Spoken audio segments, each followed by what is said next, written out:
all of us in our lifetime have done something we later regret, whether it's in a relationship, in a friendship, a job, something with our family members. We're all human, it's going to happen.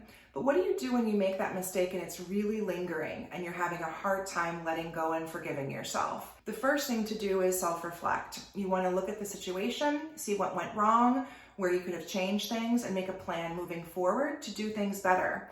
You're going to make mistakes. You have to be okay with the idea that not everything's going to go the way you planned.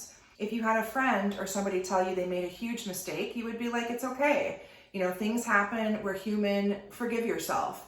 But it seems so much harder when we are making the mistakes ourselves.